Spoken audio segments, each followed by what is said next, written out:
U.S. intelligence agencies have found that Russia interfered in the election as a hostile power, but the White House is directing its anger at the Russia investigation. In a new statement, it says the probe, quote, undermines U.S. relations with Russia. Let's bring in Joseph Moreno, a former prosecutor at the Department of Justice. Thank you so much for being with us. Let's start with Michael Cohen's guilty plea that he lied to Congress about the timeline of that Trump project in Moscow. Where does this place President Trump legally? Sure, Pauline. So it certainly opens up a new can of potential worms for the president and members of the president's families, because we've learned three important things here.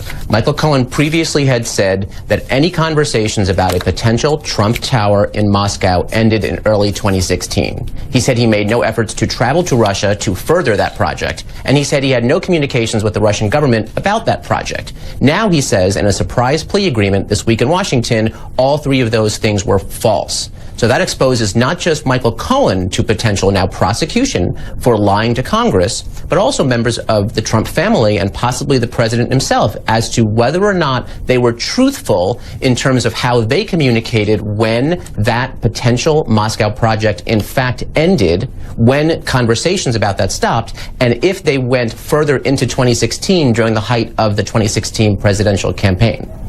Let's go deeper into Trump's inner circle and the family members, because I'm curious to know where exactly Mueller might be going with them. Let's talk about Donald Trump Jr., because he has testified to the Senate Committee that this Moscow deal ended in 2014 from quote-unquote deal fatigue. He was also in that Trump Tower meeting in June of 2016 with the Russian lawyer. So was Jared Kushner. So how much trouble are they in? I'd be concerned if I were any of them and their respective lawyers, right? I mean, lying to Congress is a big deal. You're right. Don Jr. said talks ended back in 2014. Now, whether it was 2014 or 2016, that's probably not a big deal. What becomes a big deal, though, is were these talks further into 2016 during the campaign up to and including June of 2016, and that's the same month when, as we know, the Trump Tower meeting took place that Don Jr. and others participated in. So if I were them, I'd be going over my prior statements very carefully right now and thinking about whether I need to fix that before, sooner rather than later.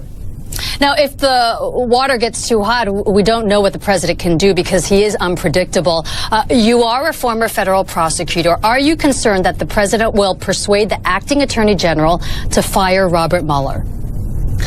That's always a concern. My gut tells me that the biggest firewall against something like that happening is pressure both from Congress and the American people. I think the American people will tolerate a lot. And there's an open mind, I think, among a broad sense of the population in terms of what, if anything, Bob Mueller ultimately finds.